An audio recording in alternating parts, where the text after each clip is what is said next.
Assalamu alaikum dear students, welcome to the platform of Nan Academy. I'm your host Mohammad Zulkarnain.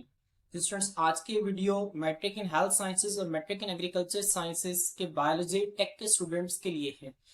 बच्चों, आज के इस video के अंदर हम 9th क्लास बायोलॉजी टेक के चैप्टर नंबर 5, आप लोगों का जो चैप्टर नंबर 5 है एंजाइम्स, बच्चों हम इसकी सॉल्व एक्सरसाइज जो है इसको स्टडी करेंगे। बच्चों आप लोग यहाँ पे इसको देख सकते हैं। सबसे पहले हम एमसीक्यूज को सॉल्व करते हैं, फिर हम शॉर्ट क्वेश्चंस को देखेंगे। बच्चों सबसे पहले एमसीक्यू है, प्राइमरीली ऑल एंजाइम्स आर। बच्चों इब्तदाई तौर पर जितने भी एंजाइम्स होते हैं वो सारे के सारे क्या होते हैं? प्रोटीन्स होते हैं। हमने पहले कैरेक्टर के अंदर पढ़ा कि ऑल एंजाइम्स जो है वो प्रीडोमिनेटली प्रोटीन्स हैं। इसके अलावा कुछ ऐसे एंजाइम्स होते हैं जैसे कि राइबोजाइम्स जो कि आरएनए इन नेचर होते हैं। क्लियर?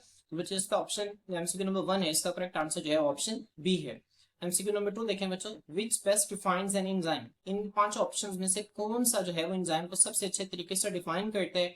तो बच्चों इसका करेक्ट आंसर जो है देखें, chemical that breaks down food. एक ऐसा केमिकल जो फूड को ब्रेक डाउन करते नहीं। एंजाइम्स जो है बच्चों लाजमी नहीं कि फूड को तोड़ेंगे, ठीक है, वो फूड के पार्टिकल्स को जोड़कर और एक बड़ा कॉम्प्लेक्स मॉलिक्यूल बनाने की सलाहियत भी रखते हैं, जैसे अमाइनो एसिड्स को मिलाकर प्रोटीन्स बनाना, ठीक है, तो ये गलत है। हार्मोन दैट रेगुलेट्स मेटाबॉलिज्म, क्या एंजाइम हार्मोन है? नहीं बच्चों, ये भी गलत है। हार्मोन एक अलग चीज है, एंजाइम एक अलग चीज है। अब protein that speeds up reaction, बच्चों बिल्कुल यही इसका आंसर है। एमसीक्यू नंबर 2 का करेक्ट आंसर क्या है? Option C. एंजाइम कैसी प्रोटीन है जो कि रिएक्शंस की रफ्तार को स्पीड अप कर देती है, बढ़ा देती है। आगे देखें बच्चों, enzymes are specific in their action because. Enzyme बच्चों अपने काम करने के अंदर मखसूस होते हैं। आपने इसकी वजह बतानी कि ऐसा क्यों है। Their active site fit specific substrate, उनकी जो एक्टिव साइट्स होती हैं वो मखसूस सबस्ट्रेट्स को फिट कर सकते हैं। बच्चों ठीक है, ये लोकेन की मॉडल के अकॉर्डिंग है। लोकेन की मॉडल जो है वो एंजाइम्स की स्पेसिफिसिटी को एक्सप्लेन करता था, ठीक है, तो ठीक है। आगे देखें, they are always proteins. Enzymes मखसूस इस वजह से हैं क्योंकि वो हमेशा प्रोटीन्स होते हैं। बच्चों ये गलत है। एंजाइम लाजमी नहीं कि हमेशा प्रोटीन्स होंगे, कुछ एंजाइम्स हैं वो आरएनए भी होते हैं। देयर कंज्यूम्ड इन रिएक्शंस, ये रिएक्शंस के दौरान खर्च हो जाते हैं। बच्चों ये भी गलत है। एंजाइम्स हैं वो रिएक्शंस के दौरान कंज्यूम नहीं होती। They work only at high temperature, ये हमेशा हाई टेम्परेचर के ऊपर काम करते हैं। बच्चों नहीं, ये भी गलत है। तो इसका करेक्ट आंसर जो है वो ऑप्शन ए है। बच्चों इसके बाद देखिए एमसीक्यू नंबर 4 देखें, प्रोस्थेटिक ग्रुप्स आर। अब जो प्रोस्थेटिक ग्रुप है बेसिकली कोफैक्टर है। मैंने आपको जब कोफैक्टर पढ़ाया था तो मैंने आपको बताया था कि कोफैक्टर क्या है, ये एंजाइम्स के मददगार हैं। कोफैक्टर दो तरह के होते हैं, एक होते हैं ऑर्गेनिक कोफैक्टर, एक होते हैं इनऑर्गेनिक कोफैक्टर। जो ऑर्गेनिक कोफैक्टर थे बच्चों वो आगे दो तरह के थे। अगर ऑर्गेनिक कोफैक्टर एंजाइम के साथ मजबूती से जुड़ा हुआ है तो उसे हम प्रोस्थेटिक ग्रुप कहते हैं। और अगर वही ऑर्गेनिक कोफैक्टर एंजाइम के साथ लूजली अटैच है तो बच्चों उसे हम को एंजाइम के नाम देते थे। तो प्रोस्थेटिक ग्रुप्स क्या होते हैं बच्चों? ऐसे कोफैक्टर हैं जो कि एंजाइम के साथ टाइटली बाउंड होते हैं। तो रिक्वायर्ड बाय ऑल एंजाइम्स, क्या प्रोस्थेटिक ग्रुप की तमाम एंजाइम्स को जरूरत होती है? बच्चों गलत है, क्योंकि जो प्रोस्थेटिक ग्रुप है ना बेसिकली कोफैक्टर है, और कोफैक्टर के तमाम एंजाइम्स को जरूरत नहीं होती, सिर्फ कुछ एंजाइम्स को जरूरत होती है। Prosthetic groups are loosely attach with enzymes, बच्चों ये भी गलत है। प्रोस्थेटिक ग्रुप्स के एंजाइम के साथ लूजली अटैच होते हैं, बच्चों गलत है। ये तो कोई एंजाइम्स जो है वो लूजली अटैच होते हैं, प्रोस्थेटिक ग्रुप तो लूजली अटैच नहीं होते। Prosthetic groups are proteins in nature. अब बच्चों आपको पता है कि जो प्रोस्थेटिक ग्रुप है ये कोफैक्टर है। कोफैक्टर क्या प्रोटीन्स होते हैं? बच्चों नहीं, कोफैक्टर की डेफिनेशन ये है कि some proteins require non protein part, ठीक है, जिन्हें हम कोफैक्टर्स कहते हैं, फॉर देयर प्रॉपर फंक्शन। कुछ एंजाइम्स को बच्चों नॉन प्रोटीन पार्ट जिसे हम कोफैक्टर कहते हैं उसकी जरूरत होती है अपने मुनासिब फंक्शनिंग के लिए। तो बच्चों जो प्रोस्थेटिक ग्रुप है ये प्रोटीन्स नहीं होते, ठीक है। Prosthetic groups are tightly bound to enzyme, option D इसका करेक्ट आंसर है। क्लियर? अब बच्चों नेक्स्ट देखिए MCQ number 5, what is true according to the induced fit model of enzyme action. Enzyme action के इंड्यूस्ड फिट मॉडल के मुताबिक कौन सी statement in चारों में से ठीक है? बच्चों एंजाइम इंड्यूस्ड फिट मॉडल क्या कहता था? इंड्यूस्ड फिट मॉडल ये कहता था कि जब कभी भी एक सबस्ट्रेट एंजाइम के एक्टिव साइट के साथ बाइंड करेगा बच्चों, तो वो जो एक्टिव साइट है ना वो सबस्ट्रेट के अकॉर्डिंग अपनी शेप को चेंज कर लेगी। क्या कर लेगी बच्चों?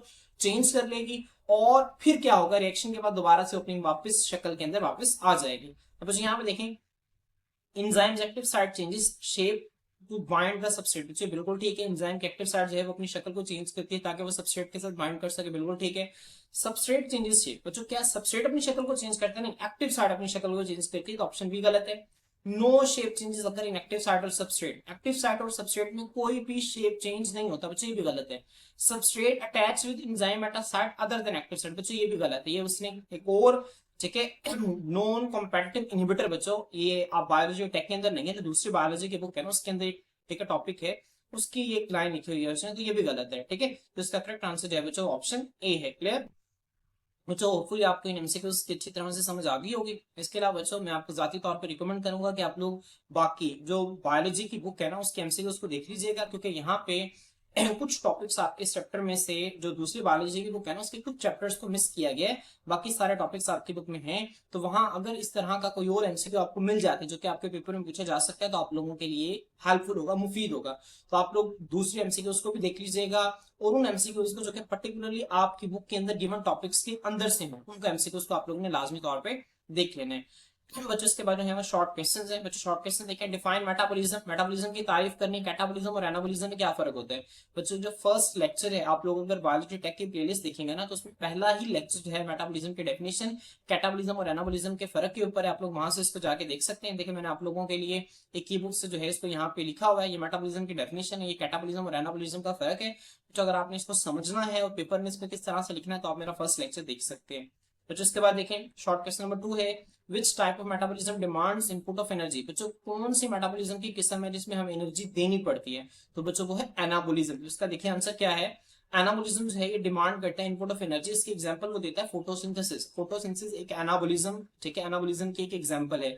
फोटोसिंथेसिस में क्या होता है बच्चों, कार्बन डाइऑक्साइड और वाटर मिलते हैं और क्या बनाते हैं, ग्लूकोज बनाते हैं in the presence of sunlight and chlorophyll. बच्चों ये भी, इसकी इक्वेशन भी आप लोगों ने साथ लिखनी है। इसकी इक्वेशन भी मैंने जो लेक्चर नंबर 1 है ना वहां पे मैंने बताई हुई, आप लोग वहां से देख सकते हैं फोटोसिंथेसिस की इक्वेशन को। क्लियर? बच्चों आगे देखें शॉर्ट क्वेश्चन नंबर 3 देखें। What is an enzyme? Define an enzyme, enzyme की तारीफ करें। What is its role in metabolism, metabolism के अंदर इसका क्या किरदार है? अब बच्चों ये भी कैरेक्टरिस्टिक्स ऑफ एंजाइम का जो फर्स्ट लेक्चर है वहां पे मैंने आपको बताया हुआ था। बच्चों आपकी बुक के अंदर एंजाइम की दो डेफिनेशन लिखी हुई है, एक चैप्टर के स्टार्ट में है और एक कैरेक्टरिस्टिक्स ऑफ एंजाइम से पहले है। तो आप दोनों में से जो आपको बेहतर लगता है आप लोग उस डेफिनेशन को कर लीजिएगा। ठीक है, यहाँ पे कैरेक्टरिस्टिक्स ऑफ एंजाइम से जो पहले डेफिनेशन लिखी हुई है ना वो लिखी हुई है, एंजाइम्स जो है बायोलॉजिकल कैटलिस्ट होते हैं जो कि स्पीड अप कर देते हैं केमिकल रिएक्शंस को living organisms without being consumed in the process, और ये रिएक्शंस के दौरान इस्तेमाल नहीं होते। क्लियर? तो इसके बाद यहाँ पे अब एंजाइम का बच्चों रोल क्या होता है? एंजाइम जो है बच्चों वो रिएक्शंस की रफ्तार को बढ़ा देते हैं। कैसे बढ़ाते हैं? वो एक्टिवेशन एनर्जी को कम कर देते हैं। और एक्टिवेशन एनर्जी क्या होती है बच्चों? वो मिनिमम अमाउंट ऑफ एनर्जी जो कि रिएक्शन को स्टार्ट करवाने के लिए चाहिए होती है उसे हम एक्टिवेशन एनर्जी कहते हैं। तो देखें enzymes play an important role in controlling cellular metabolism. Cell के मेटाबॉलिज्म मतलब सेल के अंदर होने वाले केमिकल रिएक्शंस को कंट्रोल करने के लिए एंजाइम्स का एक बहुत इंपॉर्टेंट रोल होता है। An enzyme functions by lowering the activation energy of a chemical reaction inside the cells। अब बच्चों जो एक एंजाइम है वो एक्टिवेशन एनर्जी को सेल के अंदर कम करके अपने फंक्शन को परफॉर्म करता है। एक्टिवेशन एनर्जी क्या होती है बच्चों? Activation energy is the minimum amount of energy needed to start a reaction. बच्चों आगे से काटते हैं आप ये लिखें, activation energy is the minimum amount of energy needed to start a reaction. ठीक है, तो आपने यहाँ तक इसका रूल लिख देना है। तो जो नेक्स्ट शॉर्ट क्वेश्चन देखते हैं, मुझे वो कहते हैं what is the active site of N enzyme. Enzyme के एक्टिव साइट की आपने डेफिनेशन लिखनी है, स्टेट इट्स इंपॉर्टेंट।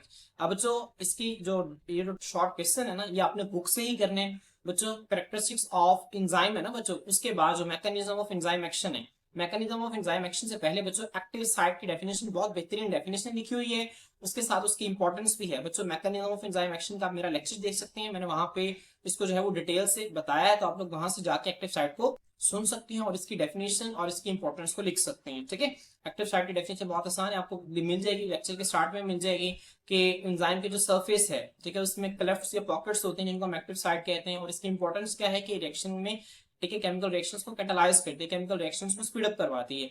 इसके बाद बच्चों ये है कि provide an example of specific enzyme substrate pair. जो एंजाइम सबस्ट्रेट पेयर का हमने एक एग्जांपल प्रोवाइड करनी है, वो जो आप यहाँ पे देख सकते हैं, यहाँ पे उसने दो एग्जांपल्स लिखे हुए हैं, आप कोई से भी एक एग्जांपल देख सकते हैं। इस तरह उसके अंदर अमाइनो एसिड्स, काफी सारे अमाइनो एसिड्स आपस में मिलकर प्रोटीन्स बनाते हैं, उनके दरमियान जो बॉन्ड्स होते हैं उनको पेप्टाइड बॉन्ड्स कहते हैं। तो प्रोटीज एंजाइम बच्चों क्या करती है कि इन पेप्टाइड बॉन्ड्स को तोड़कर अमाइनो एसिड्स को अलग करती है। और बच्चों दूसरा है वो है स्टार्च। बच्चों स्टार्च आपको पता है कि काफी सारे ग्लूकोज के मॉलिक्यूल्स जब मिलते हैं तो स्टार्च बनते हैं। तो बच्चों स्टार्च को तोड़ने के लिए एक एंजाइम है जिसको हम अमाइलेज कहते हैं। अमाइलेज क्या करती है बच्चों? स्टार्च को सिंपल शुगर्स के अंदर तोड़ती है। तो इन दोनों एग्जांपल्स में से आप कोई से भी एक लिख सकते हैं या दोनों ही आप याद कर लें जो आपको बेहतर लगता है। मुझे आपके शॉर्ट आंसर्स हैं। इसके अलावा जो लॉन्ग क्वेश्चन आपसे, तीन लॉन्ग क्वेश्चन जो इंपॉर्टेंट है, आपसे तीनों में से कोई भी पूछा जा सकते हैं। पहला ये कि आपने एंजाइम्स के कैरेक्टर्स लिखने हैं बच्चों, वो आपसे कोई से 3 या 4 कैरेक्टर्स आपसे लॉन्ग क्वेश्चन में पूछ सकता है। ठीक है, जितने वो कहेगा आपने उतने कैरेक्टर्स को एक्सप्लेन कर देने। इसके बाद है describe the factors affect the activity of enzymes. बच्चों कौन कौन से फैक्टर्स हैं जो कि एंजाइम्स की एक्टिविटी पर असरअंदाज होते हैं। बच्चों टेम्परेचर है, पीएच है और सबस्ट्रेट कंसंट्रेशन है। ठीक है, तो आपने तीनों फैक्टर्स को अच्छी तरह से लिखना है। इसके बाद बच्चों आपने क्या करना है, लोकेन की मॉडल और इंड्यूसमेंट मॉडल को कंपेयर करना है।